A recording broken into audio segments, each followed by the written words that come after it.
జై శ్రీరామ్. మదమెక్కిన ఏనుగు మురిక్కాలువల పడ్డదంట. ఆ తరంగా ఉంది మన ఎస్ఎస్ రాజమౌళి కథ. ఇవాళ ఎంతోమంది ఎస్ఎస్ రాజమౌళిని ఒక అద్భుతమైన డైరెక్టర్ అని చెప్పి అందరూ కూడా అభిమానిస్తారు. కానీ మొన్న ఒక స్టేట్మెంట్ తోటి ఇవాళ హిందూ సమాజంలో ఒక తీవ్రమైన వ్యతిరేకత వచ్చింది.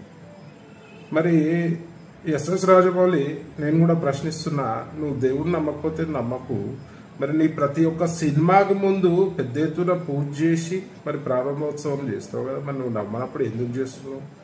ఆల్రెడీ అందరు విమర్శిస్తున్నారు, దేవుని కథలతోటి నువ్వు అడగోళ్ళు డబ్బులు సంపాదించినావు అని చెప్పి. మరి వాస్తవమే కదా. మరి ఈ హిందూ సమాజం నీ యొక్క సినిమాలను చూడకపోతే ఓన్లీ నాస్తిక కుక్కలతోటే నువ్వు సినిమా చెయ్యి, ఓన్లీ నాస్తిక కుక్కలనే అలౌ చేయి నీ సినిమాలకి. మరి హిందువులు సినిమా చూడకపోతే నీ బతికేమవుతుంది, నువ్వేమవుతావు అనేది కూడా ఆలోచించాలి.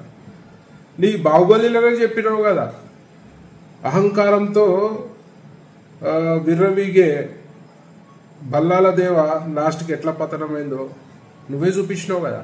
మరి అలా నువ్వు కూడా అదే అహంకార ధోరణితో పోతే మాత్రం నీ పతనం కూడా ఖాయమని చెప్పి ఈ సందర్భంగా తెలియజేస్తూ, మరి హిందువుల మనోభావాలని కించపరిచే విధంగా ఎవరైనా ప్రయత్నం చేస్తే మాత్రం బిడ్డ బాగుండదు.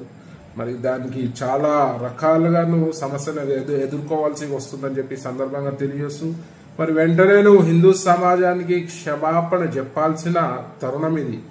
లేదంటే నువ్వు ఒక హిందూ ద్రోహిగా విద్రోహిగా ఈ సమాజంలో మిగిలిపోతావు.